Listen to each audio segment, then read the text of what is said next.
Meus irmãos, ainda a pergunta 113, e hoje, se Deus quiser, nós iremos concluí-la. A pergunta 113, que trata dos pecados proibidos no terceiro mandamento.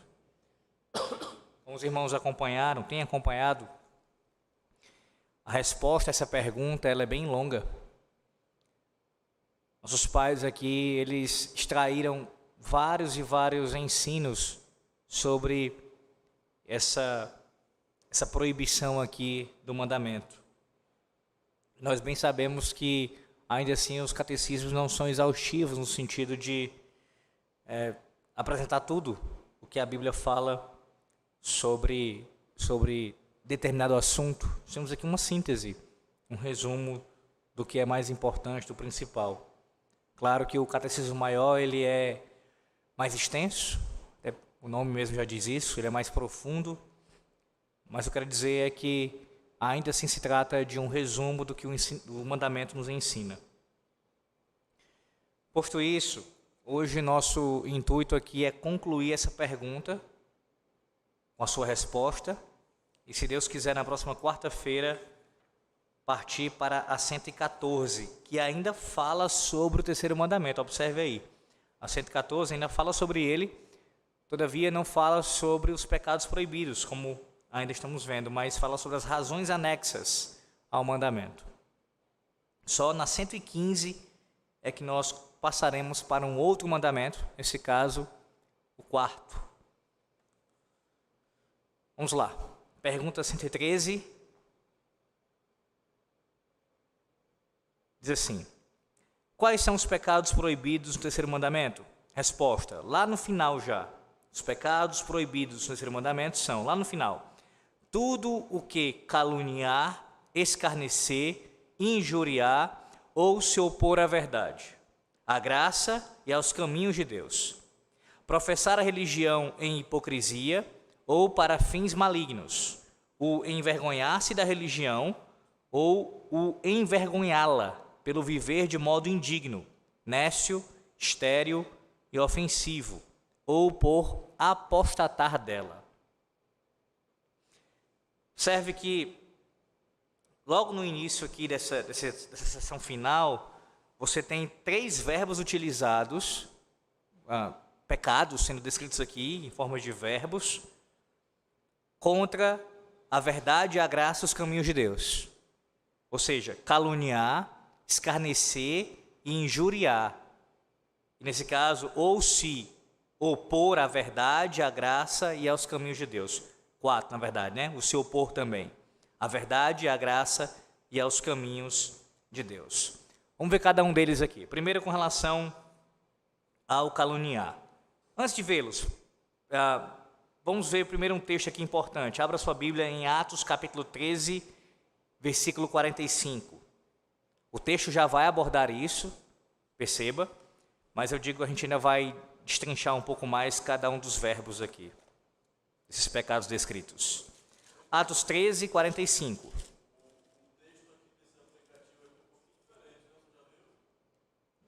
Do catecismo? Sim, sim. Mas dá no mesmo. Vou explicar, mas é sinônimo. São sinônimos, no caso. Mas foi bom você comentar isso, sim. Atos 13, 45. Alguém quer ler?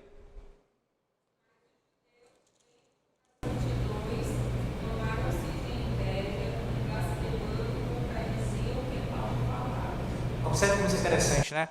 Aqui, o texto fala de uma oposição sendo feita a Paulo e Barnabé, a mensagem deles, e veja como é que ela é descrita. Ela é descrita nesses termos. Há uma inveja acontecendo, ou motivados por inveja, nesse caso, eles blasfemavam, contradizendo o que Paulo falava. Então não é somente aqui a oposição, o argumento contrário à fala de Paulo, mas o conteúdo do argumento é de blasfêmia. De blasfêmia. Então, esse é um texto que exemplifica isso, ou seja, você se opor à verdade, à graça e aos caminhos de Deus através dessa atitude pecaminosa. Então vejamos. Primeiro com relação a caluniar. Repita primeiro o verbo que você citou, por favor, Diácono Cavalcante. Difamação. A ideia de calúnia mesmo. Veja, caluniar significa falar falsa e maliciosamente. Aquele que calunia a verdade, a graça e os caminhos de Deus, não é só um incrédulo que meramente negligencia ou rejeita o Evangelho. É alguém que, primeiro, opõe-se ativamente ao Evangelho, falando malignamente contra ele, o que nós acabamos de ver aqui em Atos 13:45. Em segundo, que no íntimo do seu coração sabe que o Evangelho é fato verdadeiro. Não é possível negar que existam esses caluniadores do Evangelho. A perversidade extrema deles só pode ser explicada pelas verdades bíblicas do pecado original e da depravação total. É comum pessoas que, por algum motivo, abandonaram a profissão da fé cristã e filiaram-se a outra religião qualquer, converterem-se em muito amargos oponentes do cristianismo. A grande amargura deles e a intensidade da sua oposição podem ser o resultado da luta desesperada para silenciar uma consciência culpada, para silenciar a voz de Deus falando-lhes através da consciência e destruindo-lhes a paz da mente pela convicção assombradora de que o Evangelho é a verdade apesar de tudo. Então veja qual é o caso aqui que o catecismo está citando. Está falando de alguém que, nesse caso, quem está praticando o pecado da calúnia, é alguém que conheceu o Evangelho, sabe que ele é a verdade, e tal pessoa, ela passa, depois de um período de tempo, a falar contra ele, a se opor a ele, a falar injúrias, ou nesse caso, calúnias contra ele. É bem provável que você já tenha conhecido alguém assim. Hoje em dia, com relação às redes sociais, você tem muito acesso, infelizmente, a essas coisas também. Pessoas que proferem falas tão pesadas contra o Evangelho de Cristo. Eu me lembro de ter experiências assim, evangelizando, falando para alguém do Senhor, do seu Evangelho, e a pessoa admitir que já fez parte de uma igreja, já teve em convívio com crentes, já até professou a religião cristã, mas essa pessoa hoje ela fala de maneira bastante contundente contra o Evangelho, a ponto mesmo de caluniar. Uma razão que é apresentada aqui pelo comentarista Johannes Gerhardus Voss é a tentativa de você calar ou silenciar a sua consciência. Todo ímpio que é uma pessoa que não é regenerada, ela tem essa atitude em alguma medida. E para quem conheceu a verdade foi manifesta diante dos seus olhos, ela teve alguma experiência maior com a verdade, essa atitude de tentar silenciar a consciência, ela vai ser ainda mais forte na vida de uma pessoa como essa. Porque não tem como você ficar neutro diante dessa situação, ou nesse caso, diante da própria verdade. Ou você a abraça, ou você a rejeita. Não há espaço para neutralidade. Também eles citam aqui o escarnecer. Perceba que cada um desses termos aqui utilizados, os pecados descritos, eles estão correlacionados. Eles têm algumas nuances de diferença. Vamos ver aqui esse. O comentarista Johannes Gerhardus Voss diz o seguinte: escarnecer é tratar ou considerar com escárnio, com desdém. Zombar tem quase o mesmo sentido, mas transmite mais a ideia de expressar o escárnio exteriormente, com palavras de ridicularização. O escarnecedor e o zombador não apenas consideram o Evangelho de Cristo como falso, mas como tolo, ridículo, indigno de ser aceito por pessoas inteligentes. Eles não apenas rejeitam o Evangelho, mas o apresentam como algo mesquinho e indigno. Fazem pouco da verdade, da graça e dos caminhos de Deus. Os escarnecedores deleitam-se em denunciar aquilo que chamam de porções imorais da Bíblia e se prendem ao que sentenciam como seus aspectos inacreditáveis, como seus milagres. É um exemplo que ele cita. O escárnio e a zombaria são sempre indicadores de uma mente pequena, estreita e de mão única. Há incrédulos que rejeitam o cristianismo e ainda assim tratam-no com respeito e dignidade. Mas os escarnecedores e os zombadores rebaixam-no com desprezo e ridicularização. No dia do juízo, é claro, se não antes, a zombaria e a ridicularização se lhes entornará sobre as cabeças. Interessante isso daqui. Tem pessoas que fazem isso. Acabei de citar esse contexto em nossos dias com relação às redes sociais. Quantos ditos ateus, eles fazem isso? Eles lançam um vídeo, abrem ali a Bíblia, ou mesmo não abrem literalmente, mas citam alguma passagem bíblica fazendo esse tipo de escárnio. Veja, como é que pode a Bíblia relatar esse tipo de coisa? Aí eles vão começar a questionar não apenas os milagres, mas também há outras coisas que aparecem. Exemplo, Deus ser mandado matar, ou então mesmo o povo ter entrado na terra de Canaã. Sim, sobre a ordem divina. Eles vão fazer questionamentos sobre os mandamentos, sobre a providência de Deus, sobre a própria vida do povo ali, da aliança, os padrões éticos da Bíblia. Tudo isso vai ser questionado e, mais do que isso, vai ser ridicularizado. Esse é o perfil do escarnecedor. Ele ridiculariza a mensagem da palavra de Deus, tratando como indigno aquele que assim a recebe. Como é que você pode ser alguém, um ser pensante, e ao mesmo tempo abraçar uma mensagem como essa? Tão arcaica, tão grotesca, tão fantasiosa, que não faz nenhum sentido com a realidade, pelo menos boa parte dela. Então ele escarnece da verdade, da graça, dos caminhos de Deus. Terceiro, injuriar. Injuriar significa atacar com ações ou linguagem insultuosas, ofensivas e escandalosas. É uma forma extrema de xingamento. A injúria é normalmente dirigida contra o Evangelho de Cristo, não o Evangelho propriamente, mas àqueles que o abraçam, aos crentes em Cristo. A Bíblia refere-se a isso lá em Hebreus 11, 26, como o opróbrio de Cristo. Aí ele vai dar um exemplo aqui. Em países pagãos, como China e Índia, quem professa publicamente a sua fé em Cristo é convocado para suportar injúrias por causa de Cristo. Como pouco ou nada passamos na América. Ele vai dar o exemplo dele, né? Quando o reino do maligno é invadido e algumas de suas vítimas são transportadas para o reino de Deus, ele fica irado e provoca oposição furiosa e selvagem contra o Evangelho. É comum isso tomar a forma de injúria extremamente ofensiva contra os crentes em Cristo.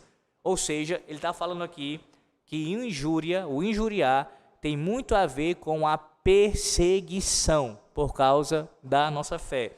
Interessante que no próximo comentário que ele vai fazer aqui, ele vai citar duas obras de Satanás que ele mais assim executa contra o Evangelho de Cristo. Nesse caso, sendo aquele por trás dessa oposição aqui descrita, contra a verdade, a graça e os caminhos de Deus, através da calúnia, escárnio e injúria. Essa oposição sendo manifesta. E quais são as duas formas do diabo, assim, principalmente agir? Primeira, através da perseguição. É assim que ele faz. Pelo menos numa primeira instância, ele persegue o povo de Deus, a igreja de Cristo. Isso, em alguns lugares, é mais intenso. Há períodos em que isso também tem uma grande presença, assim, a perseguição é bastante ativa em certos períodos da história da igreja. Mas depois que isso acontece, um outro ataque do diabo, na verdade, não necessariamente depois, mas muitas vezes acontece num período mais de bonança, onde a perseguição não está tão assim aparente. O falso ensino sendo disseminado, as heresias, as falsas doutrinas. O diabo faz isso também, é uma forma de atacar o Evangelho de Cristo, através do falso ensino. E, irmãos, eu entendo que esse ataque ele é ainda mais perigoso. Por quê? Por qual razão? Ora, por qual razão? Porque a perseguição, quando alguém se levanta, pense num governante ou alguma outra autoridade, ou mesmo alguém de grande influência, se levanta e persegue o povo de Deus, tal pessoa ou tal grupo, fazendo assim, eu estou falando de uma perseguição mesmo mais intensa, a ponto de prender e matar. Essa perseguição não é velada, ela é aberta, ela é escancarada. Em outras palavras, você sabe quem são os seus inimigos. É mais fácil identificá-los, saber quem está contra a igreja. Eu sei que há outros tipos de perseguições também, mas eu estou falando dessa perseguição aqui, bem característica da história da igreja, que é a perseguição mesmo, propriamente dita. Que o inimigo se levanta e vai atrás de tentar destruir a igreja, através mesmo da força, da violência, da perseguição bruta. Agora pense com relação aos falsos ensinos. O falso ensino, ele já é muito mais perigoso por causa de, por vezes, vir com uma capa de verdade. Ele vem através de pessoas que, por vezes, você nem tem assim, você nem assevera com tanta ênfase que tal pessoa é um falso mestre. Sim, eu estou falando do tipo de falso ensino mais perigoso. Eu não estou falando de um falso ensino meramente como também é fácil de reconhecer. Esses que abertamente falam contra o evangelho. Eu estou falando daqueles que se passam por pastores fiéis. E eu vou ser mais específico ainda. Há pastores, há mestres na igreja, que eles falam muitas verdades, muitas coisas que são verdadeiras, inclusive concernentes ao próprio evangelho de Cristo. Mas em suas mensagens há pequenas doses de veneno. Pequenas doses de veneno. Saiba diferenciar o que eu estou falando. Eu não estou dizendo que um pastor fiel, ele necessariamente acertará em tudo que ele ensinar na sua vida inteira. Que ele nunca pode cometer algum erro no ensino que ele cometa, que ele acabe passando para a igreja. Eu não estou dizendo isso. Eu estou falando de alguém que, de maneira proposital, ele tem falsos ensinos na sua teologia e ele passa isso para a igreja no meio da verdade.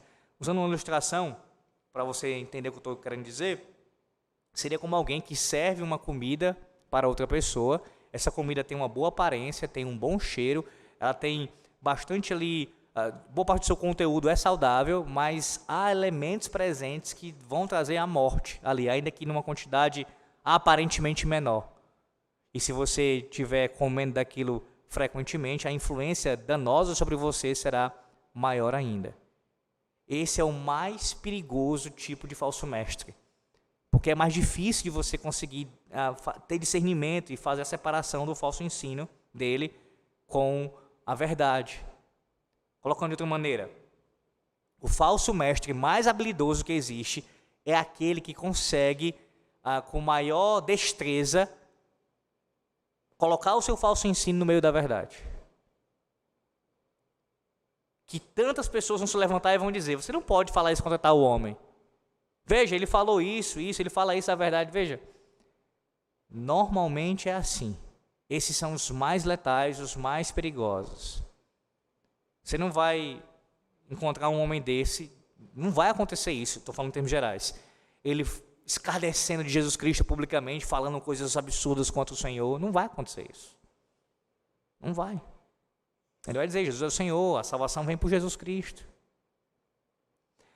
Eu não aconselho irmãos em Cristo ficarem ouvindo qualquer pessoa de maneira assim, sem ter nenhum filtro. Vá lá, escute, não é um bom conselho a se fazer. Mas quando você é mais maduro na fé, o que não é o caso de uma igreja como um todo, mas isso tem diferenças dentro da igreja local, mais maduro na fé, mais conhecimento da palavra, já é bem familiarizado com a teologia reformada e tem condições de ouvir um falso mestre desses reconhecidos, você percebe o que eu estou querendo dizer para você aqui. Eu vou dar um exemplo, nomes que eu até já citei no passado. Vou dar um exemplo aqui de um nome, que eu já citei várias vezes, o Caio Fábio. O Caio Fábio, ele é um ex-pastor da Igreja Presbiteriana no Brasil. E o Caio Fábio, se você escuta o Caio Fábio, você vai encontrar muita verdade no discurso do Caio Fábio. Muitas coisas que o Caio Fábio fala são verdadeiras, são de acordo com o Evangelho. Mas aquilo que ele ensina como falso é o pior do falso evangelho. É heresia destruidora. É ensino de morte mesmo. Então, um homem como esse, que tem um discurso que muitas das suas coisas são verdadeiras e que tem uma aparência, como eu vou mostrar daqui a pouco, uma aparência de piedade, ele consegue alcançar muito mais pessoas. Claro, também tem outras questões sobre isso. Os anos que ele passou na IPB, sendo reconhecido pelo mundo evangélico, tudo também tem um peso. Mas, atentando apenas à questão do discurso dele e da aparência dele, a aparência que eu digo, da forma como ele entrega a sua mensagem, você é engodado, se não tiver cuidado. Esse é só um exemplo nominal que eu estou dando aqui, que eu poderia dar outros que se encaixam nesse tipo de perfil. Então, duas maneiras principais do diabo agir contra a igreja de Cristo, fazendo oposição à verdade, à graça e aos caminhos de Deus. Como? Perseguição brutal, violenta e o falso ensino no meio da igreja. Seguimos. Peço que você... Alguns textos para a gente poder ver isso também, à luz da palavra de Deus. Vá lá para o Salmo 1, Salmo 1, leia só o verso 1, Salmo 1. Texto bastante conhecido.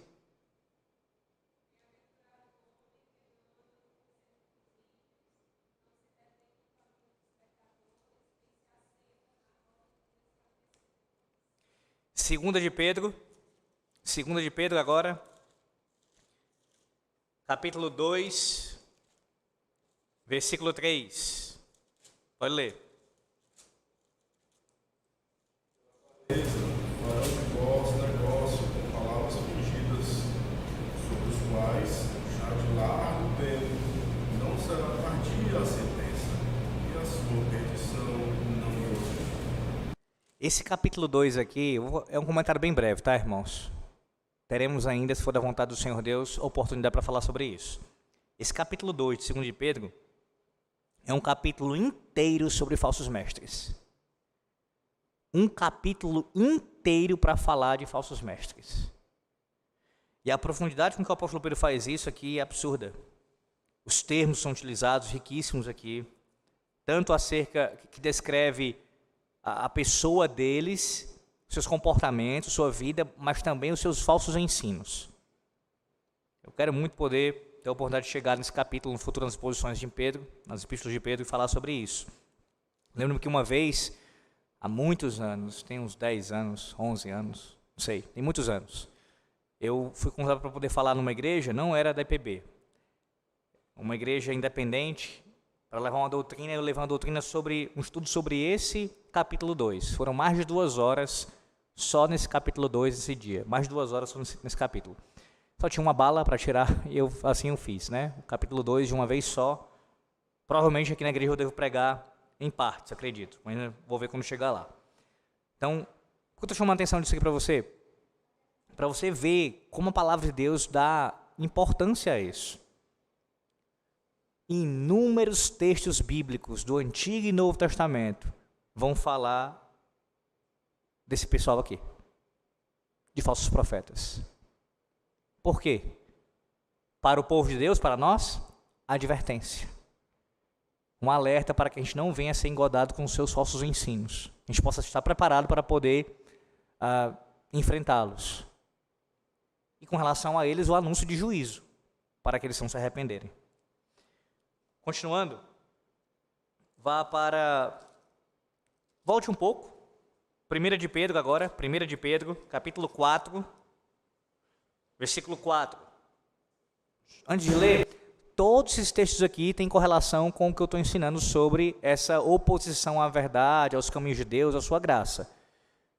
Certo? Através de calúnia, através de injúria, através de escárnio, todos vocês têm alguma correlação com isso. 1 de Pedro 4, 4.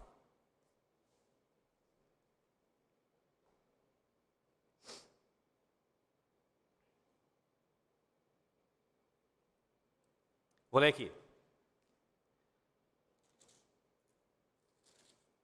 Por isso, difamando-vos, estranham que não concorrais com eles ao mesmo excesso de devassidão. E agora vá para Atos dos Apóstolos, Atos.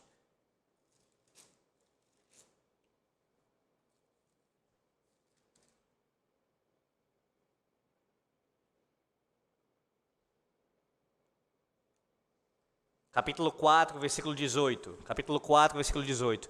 Veja aqui um exemplo também de se opor à verdade. Atos 4, 18. Chamando... Pode ler. Pode ler.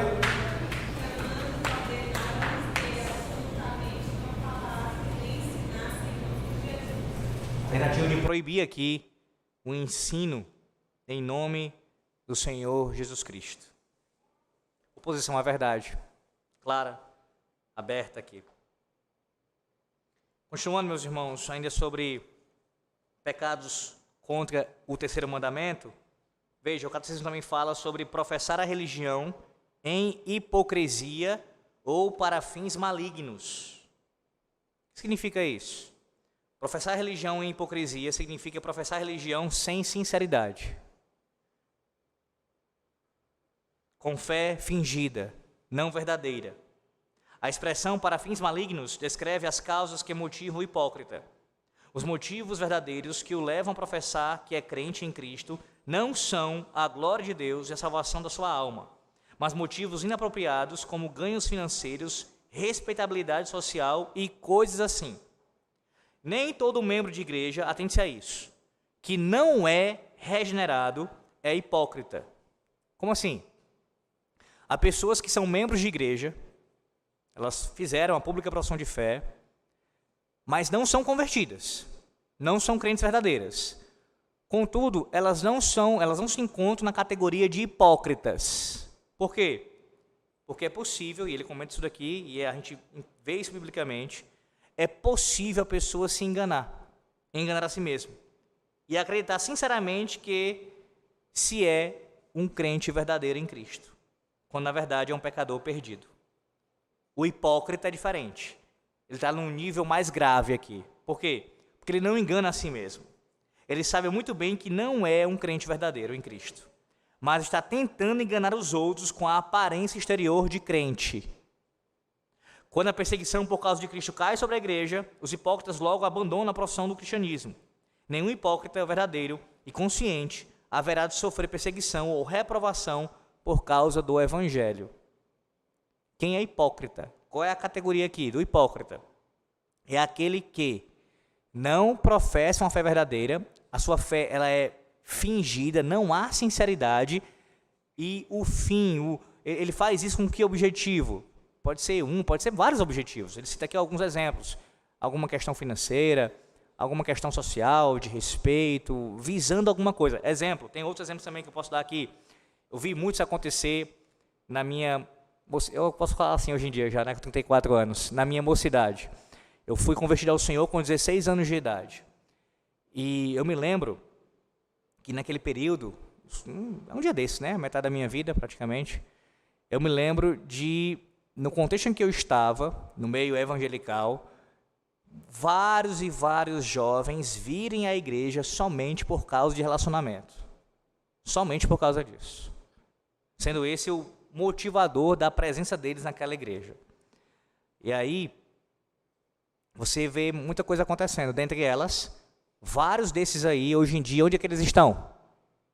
Muitos deles não estão na igreja. Não estão na igreja.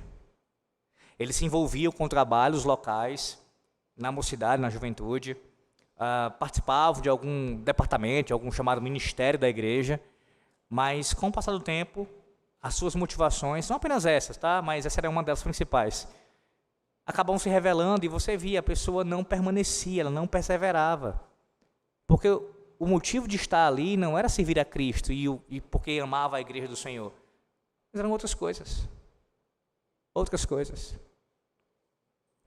Interessante que já depois de mais velho e agora já pastor, eu ouvi uma vez de uma pessoa, de uma mulher, se queixando o que aconteceu com a vida dela, ela dizendo assim, como é que pode? Ouça bem o que ela disse. Como é que pode? Eu, quando jovem, ainda ali adolescente, eu me relacionei com um rapaz da igreja e acabou que o meu casamento se tornou isso e chegou a essa situação. Só que ela não falou meramente isso, ela demonstrou com a fala dela, e até do que ela falou a mais para mim, que eu não posso detalhar tudo isso, que tinha um problema já aí no passado. Como se não a motivação principal, ou uma delas pelo menos, para ela ter vindo à igreja, tivesse sido essa. Encontrar um rapaz na igreja que pudesse, assim, ser diferente do contexto dela, porque os pais eram divorciados. E o pai tinha sido terrível para a mãe dela. Terrível para a mãe dela. Então ela, legitimamente, queria casar com um homem que não fosse igual ao pai dela.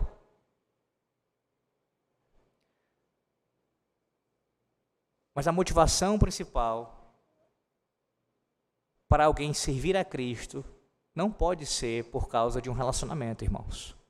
Ou por questão financeira, ou seja lá o que for.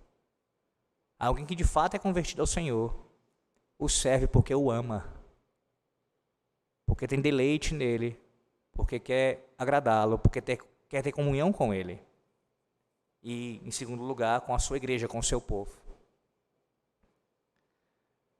Ela não estava errada, essa mulher, e nenhum outro que pensa assim: na igreja de Cristo, eu vou me casar, na igreja de Cristo, isso vai... Claro que essas coisas passam por nossas mentes e nós podemos desejá-las e colocá-las em oração diante do Senhor Deus. O que eu estou falando aqui é que, por vezes, pessoas que são hipócritas, têm uma fé fingida, elas têm essas motivações para estarem servindo a Jesus Cristo. Isso é muito grave, isso é muito sério. Antes de passar para o próximo ponto, eu quero deixar a distinção bem clara aqui. Há pessoas que elas podem se enganar.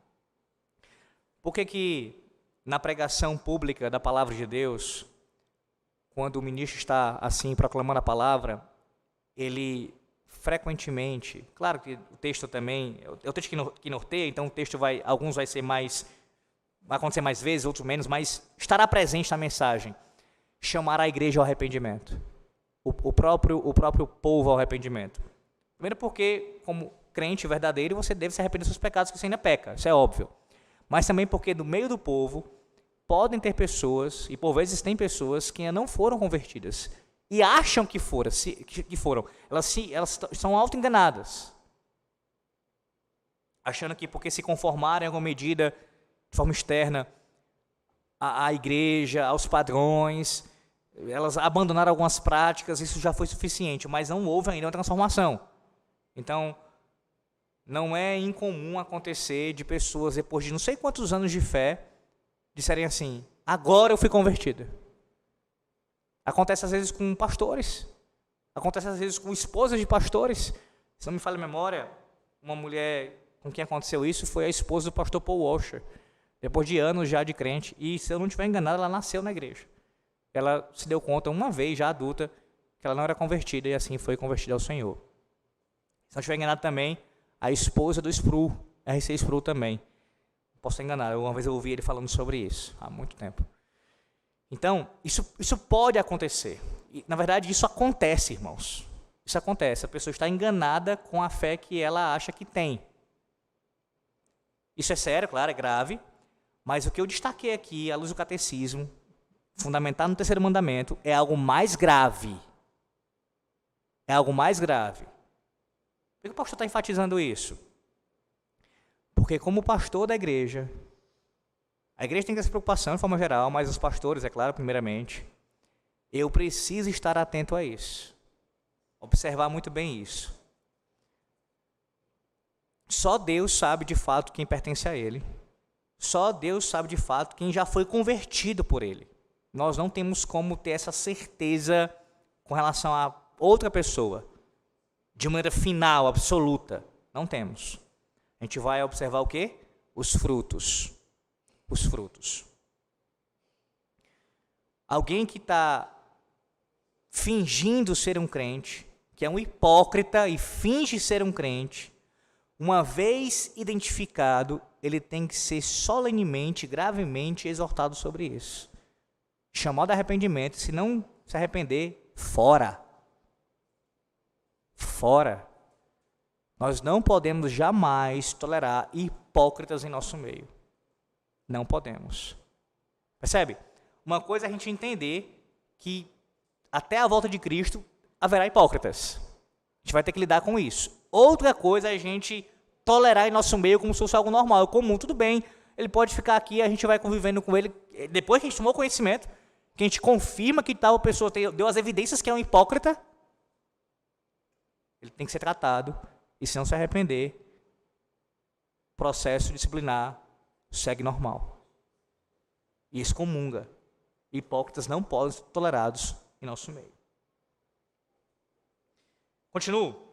E diz assim ainda, professar religião em hipocrisia ou para fins malignos, o envergonhar-se da religião ou envergonhá-la pelo viver de modo indigno. Ele pergunta, em Johannes Guerra dos Vozes, diz assim, o que faz as pessoas sentirem vergonha de serem tidas como crentes em Cristo? Não há dúvida de que o medo é o que faz as pessoas sentirem vergonha de serem conhecidas como crentes em Cristo. Medo de serem reprovadas, medo do ridículo, medo do desprezo e algumas vezes medo do sofrimento ou da morte. Esse é um medo pecaminoso, carnal, que na Bíblia associa-se a pecados como assassinato, feitiçaria, idolatria e adultério. Ele cita Apocalipse 21:8 aqui.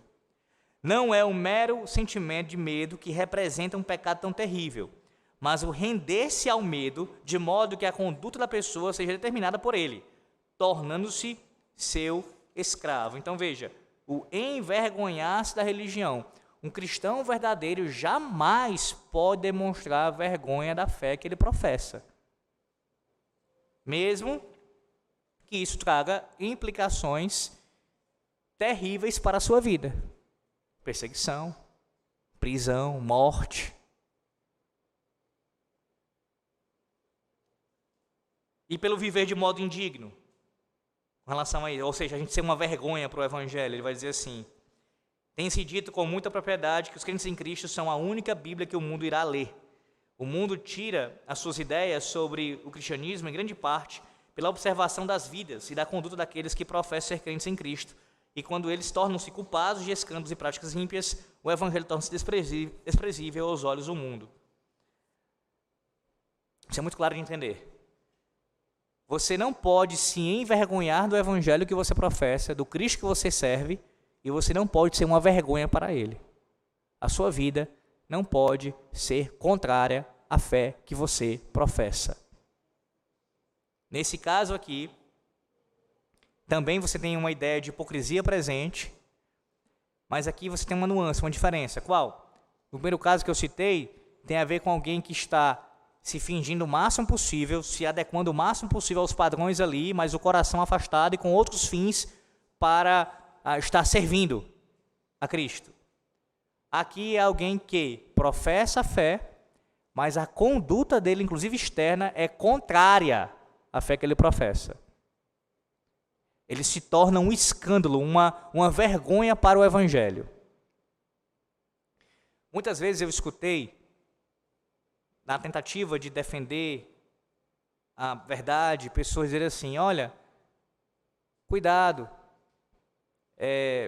sua fé não pode estar firmada em homens, você tem que olhar para Jesus, Ele é o seu alvo, a igreja peca, as pessoas são falhas. Essa fala, ela não está de todo errada, pelo contrário. O que eu estou dizendo aqui é de fato verdadeiro, é isso mesmo. Quantas pessoas a gente você já deve ter acompanhado na sua história, eu imagino que sim, porque se eu sou mais jovem que alguns irmãos aqui, eu já vi muitas coisas. Pessoas que, vou me afastar da igreja por causa de fulano, por causa de Beltrano. Pessoas que falam isso. E a gente fala isso para elas, você não pode, porque são pecadores, assim como você, e você tem que servir ao Senhor que não falha. Por outro lado, a gente sempre tem que lembrar também, quando falar sobre essas coisas, que aqueles por meio de quem os escândalos vêm, ai deles. Ai deles. A gente nunca pode amenizar também essa verdade. Se por um lado alguém não pode abandonar a Cristo e a sua igreja por causa de pecados de pessoas, porque elas estarão também pecando fazendo isso, por outro lado, as pessoas que são o motivo do escândalo, que assim deram razão para essas pessoas ficarem falando contra a igreja, contra o Senhor, elas são culpadas por isso. E o Senhor há, sim, de puni-las, se não se arrependerem. É muito grave, irmãos, a gente dar mau testemunho do Evangelho. Qual é a correlação que isso tem com o terceiro mandamento, pastor? Toda. O terceiro mandamento fala sobre não tomar o nome do nosso Deus em vão. Quando você tem uma vida, quando você tem uma atitude que é contrária à profissão de fé que você fez, você usou o nome do Senhor teu Deus em vão. Lembra? Eu gosto sempre de ressaltar isso. Você é conhecido pelo título do nosso Senhor Jesus. Cristão. O nome do Senhor está sobre nós. Nós somos chamados pelo seu nome. Cristãos. Então, qualquer coisa que eu faça, ainda mais se eu tiver uma vida, uma conduta como um todo, né? Já é uma... A pessoa é reconhecida por isso. Que é contrário a isso, eu estou tomando o nome de Deus em vão. Mesmo que eu não fale, mesmo que eu não faça uma brincadeira, mas a minha atitude joga o nome de Deus na lama. E faz com que outras pessoas blasfemem do seu nome. Eu sou o motivo pelo qual as pessoas estão pecando contra Deus, naquela situação. Percebe a seriedade disso? Eu não posso ser uma vergonha para o Evangelho. Eu não posso ser uma vergonha para o Evangelho. Eu enfatizo isso também porque, irmãos, porque um outro discurso que é comum é o seguinte: eu não me importo com que as pessoas estão falando de mim, não me interessa. E até algumas pessoas, eu já ouvi até crente falando isso: falem bem ou falem mal, falem de mim. Conversa. De forma geral, ninguém vai gostar, vai ter prazer de que estejam falando mal de você. Você não vai gostar disso. E se você está tendo prazer nisso, veja, eu não estou falando de alguém que está fazendo falsas acusações, ou atacando você pela sua fé de forma legítima, verdadeira. Você tem uma fé verdadeira, a pessoa te ataca. Aí, de fato, a gente tem que se regozijar. Eu estou falando de quando eu dou motivo, quando você dá motivo. Você pecou e a pessoa fala mal de você por causa disso. Isso é ruim, irmãos. A Bíblia fala sobre a importância de termos um bom nome. Um nome limpo. Um nome que seja considerado. As pessoas tenham honra por ele, respeito por ele. Falem bem de nós. Dando toda a glória para o nosso Deus, é claro. Então, sim, tem que ser uma preocupação nossa. De forma alguma, falem bem ou falem mal, falem de mim. Não. Que falem de mim bem com relação ao que eu estiver fazendo de acordo com o Evangelho. E os ataques que acontecerem, que seja por causa também da minha ligação com o Evangelho, da minha ligação com Cristo. Isso é tão sério que em certas circunstâncias a gente precisa se posicionar publicamente para defender o nosso nome, por causa do que a gente representa, ou de quem a gente representa. Isso é mais comum ainda acontecer com líderes, por uma obviedade, porque nós somos mais atacados. O alvo é maior. Então, não poucas vezes, não todas as vezes, porque se eu viesse para cá e falasse toda vez que eu recebi um ataque, algum tipo de crítica, alguma coisa que eu ouvi falar, seja numa rede social, porque não sei aonde, olha que eu nem sou assim conhecido, eu praticamente não iria mais pregar. Porque tem períodos então que isso acontece com maior intensidade. Mas em alguns momentos, dependendo da situação, a gente precisa se posicionar e falar: olha, está acontecendo isso, estão falando isso não é verdade. Você tem que esclarecer, é sua obrigação fazer isso. Senão você estará sendo passivo naquela situação e até conivente com aquilo. Há um ditado, eu tenho muito cuidado de usar os ditados porque muitas vezes não se expressa totalmente a verdade com o ditado. Mas eu penso que ele tem a sua aplicação, que é o quem cala consente. Veja, nem sempre, mas às vezes sim.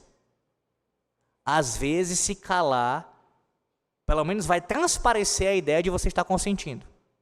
Em certas circunstâncias, nem sempre, mas às vezes, se você se calar, você estará dando a entender que está consentindo. E aí, irmãos, lembram de Provérbios? Uma das coisas que a gente aprende com Provérbios e com a palavra de Deus como um todo, pensando em Tiago também, que é chamado Provérbios no Novo Testamento, é saber a hora de falar e a hora de se calar. Pastor, como é que a gente consegue fazer isso? Nenhum de nós consegue fazer isso perfeitamente. A gente tem que clamar a Deus, pedir sabedoria a Ele, para saber como a gente fazer isso. Para que a gente consiga o máximo possível executar. A hora que eu tenho que falar, Senhor, me ajuda a falar, me dá o conteúdo e a forma de falar, e o momento certo. Que eu não me cale quando eu tiver que falar. E, Senhor, que eu não venha a falar quando eu tiver que ficar calado. Saber o tempo para falar e o tempo para ficar calado. Há momentos em que, se você não se defender, pensando aqui nessa defesa que envolve o nome de Deus, se você não se defender, você vai estar pecando contra Deus. Por causa do testemunho que você precisa ser consistente com Ele. Muitas vezes você vai sofrer calado mesmo. Sofrer a injúria, sofrer o ataque, o escárnio. Mas há momentos, e aí é pedindo ao Senhor sabedoria para saber discernir quando é esse momento certo, que você vai ter que se posicionar. Pastor, aprofunde mais. E um dia eu espero fazer, mas eu vou dar um exemplo disso aqui, maior. Um princípio que vai ajudar a nortear é quem está fazendo o ataque. A frequência do ataque. A natureza do ataque. Tudo isso são coisas que a gente vai pensar. O contexto, onde está acontecendo. Tudo isso vai ajudar a jogar a luz para devo falar nesse momento ou não.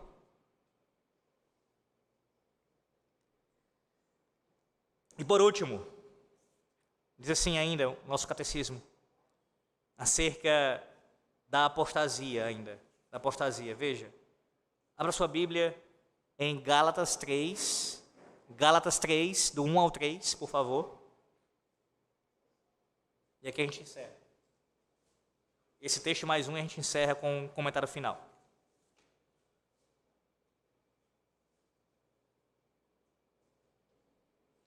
Gálatas 3, do 1 ao 3.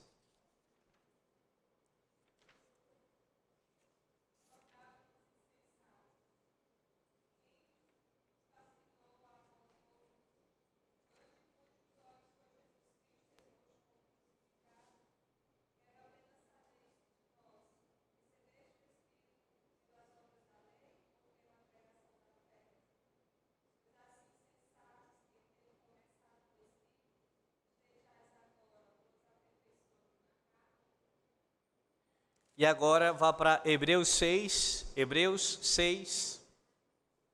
versículo 6.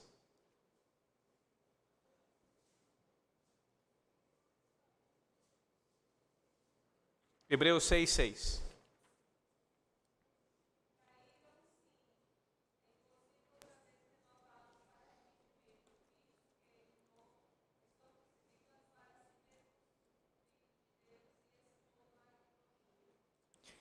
Quero ler o comentário dele inteiro aqui para você se atentar para a importância desse assunto. O que significa apostatar do Evangelho de Cristo? Isso significa abandonar até mesmo a profissão da fé cristã. O apóstata, ou o desviado, perde o interesse nas coisas de Deus.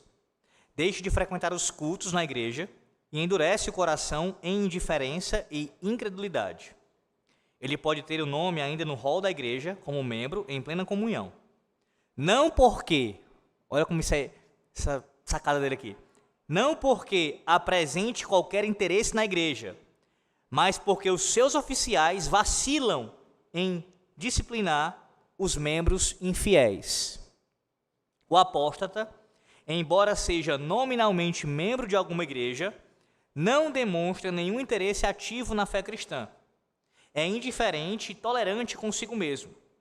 Caso não se arrependa antes que seja tarde demais, perecerá eternamente no inferno.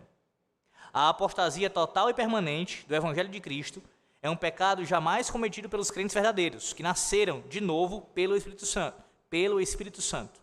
Contudo, até mesmo crentes verdadeiros podem ser envolvidos por uma forma parcial e temporária de apostasia, perdendo o interesse no Evangelho de Cristo. e deixando de fazer qualquer profissão de fé ativa por algum tempo. Veja, ele está falando aqui de 2 tipos de apostasia, na verdade, colocando aqui em termos de desvio da fé. A ideia é essa: uma pessoa que é crente verdadeira, ela pode se afastar, se desviar durante um período? Isso é possível? É.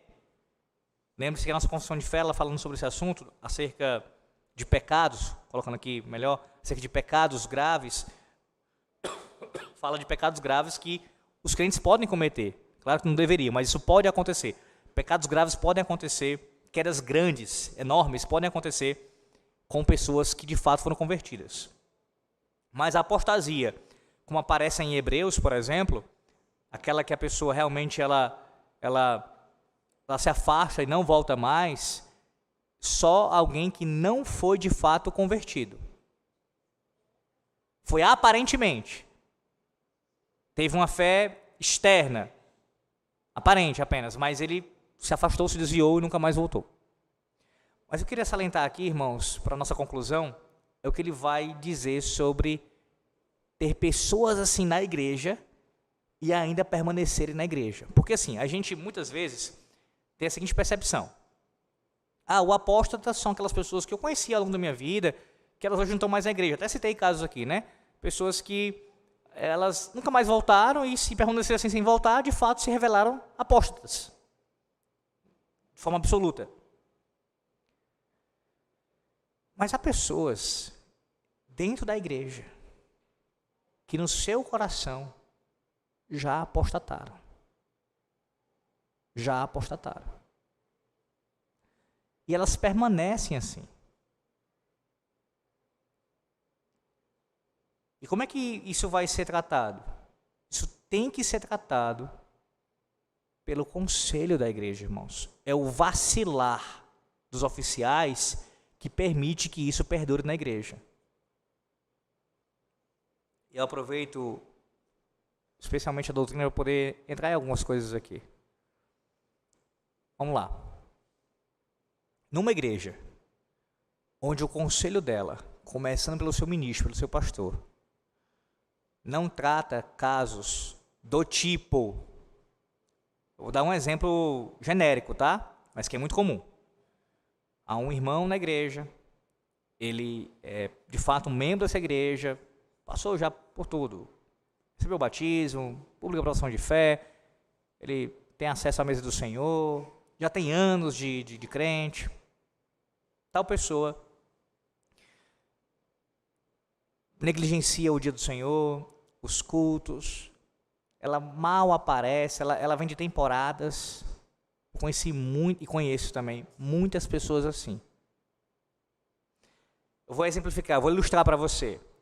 Sabe os chamados católicos de IBGE? Nos Estados Unidos é muito comum ter protestante de IBGE. A religião protestante se tornou algo cultural, que as pessoas são por conta dos pais, dos avós e tal, e elas vão para a igreja em certos períodos. Em datas comemorativas, em funerais, em casamentos, o que é muito comum aqui no Brasil com relação a católico, a papista. Mas mesmo em nosso meio isso acontece. Isso acontece. Pessoas que elas aparecem, sei lá, quando tem um retiro, ou então quando tem uma conferência, ou então quando, enfim, ou mesmo vão uma vez ou por mês ou uma vez a cada 2 meses. E tudo isso, o culto, o dia do Senhor, a comunhão dos santos, a convivência com os irmãos e, claro, o próprio tratar com a família dentro de casa, é negligenciado. Eu não estou falando aqui, para ficar bem claro, de uma pessoa, de um homem ou de uma mulher, de uma pessoa que ela esteja, por exemplo, ela está tendo um caso fora do seu casamento. Ou então ela está roubando no seu trabalho. Eu não estou falando disso. Estou falando de alguém que é indiferente para com as coisas de Deus. Pensando aqui em termos mais espirituais possível, o culto solene, o dia do Senhor, a comunhão dos santos. E ela está rolada à igreja como membro e frequenta, vez por outra, mas ela aparece. Isso pode ser um indício de apostasia, sim, no coração da pessoa. De alguém que não é convertido. E quem tem que tratar isso? Os pastores. Há pessoas, tenha certeza do que eu vou lhe falar. Há pessoas que se o pastor, se um presbítero, se os irmãos não incomodarem, elas passam a vida todinha assim na igreja. Vem uma vez, duas, vem outra, depois não vem mais, passa um tempo. Mas eu sou membro daquela igreja. Aqui eu lembro, eu falei isso logo depois que eu assumi o pastorado aqui. Eu falei, olha, irmãos, vamos acabar com esse negócio de chegar uma pessoa, que às vezes acontecia, eu sei que é uma questão cultural da igreja e hoje não acontece mais, graças a Deus. Às vezes aparecia um fulano, não sei de onde, olha, eu sou membro da Betel, estou aqui visitando aqui, você não é membro daqui, meu amigo. Eu não sou seu pastor, você não está rolado como membro daqui, se tiver, vamos tratar logo esse assunto agora. Você aparece uma vez na vida aqui, você não é membro daqui. Tem pessoas que se a gente não fizer nada, elas vão ficar assim. E aí é que entra a posição do conselho. Conversar, acompanhar, pastorear, não é simplesmente chegar e falar, não é isso. Pastorear, tratar o assunto. Aí vem o checkmate da coisa. Com tais pessoas, onde elas estiverem, se o pastor... Eu estou pensando na figura do pastor como o ponto de lança, tá? Aquele que vai na frente, mas... A igreja, como tu tem que fazer isso, começando pelo seu conselho, né, pela sua liderança. Pessoas assim só ficam na igreja, só permanecem assim o resto da vida delas todinha se elas não forem incomodadas. Se a liderança, no bom sentido, tá, irmãos? Incomodar, demonstrar preocupação, advertir, conversar e até mesmo acontecer a disciplina se for necessário, essa pessoa vai ter que tomar uma posição. Ou ela vai mudar, se arrepender de fato, ser convertida, se não for ainda, ou ela vai embora. Ou ela vai embora. Há muitas igrejas que estão cheias, lotadas de pessoas, e eu não estou falando aqui agora do evangelicalismo, somente disso, desses inchaços que tem aí no meu pentecostal, eu estou falando de nossas igrejas, reformadas, tradicionais, enfim, protestantes. Há muitas igrejas que são cheias de pessoas que estão assim. Elas frequentam, são membros ali, passam um tempo, vê depois outro, tem a vida do jeito que quer, e ninguém trata, ninguém pastoreia. E elas vão levando e vão ficando ali, vivendo de qualquer maneira. Quem é assim só fica numa igreja, repito, onde o pastor não acompanha de fato. Se o pastor for visitar, conversar, divertir, dizer, irmão, tem que mudar isso, tem que mudar aquilo, ele toma uma posição. Ou ele sai, como é muitas vezes a maioria dos casos, ou ele vai ficar e vai procurar mudar. A fala aqui ela é oportuna, primeiro porque o catecismo está falando sobre esse assunto, eu preciso tratar. Mas é oportuno também, porque já passamos por isso aqui. E ainda em alguma medida passamos. E nenhum caso assim será feita vistas grossas para isso. Não será. Vamos orar, meus irmãos. Assim encerrando a doutrina.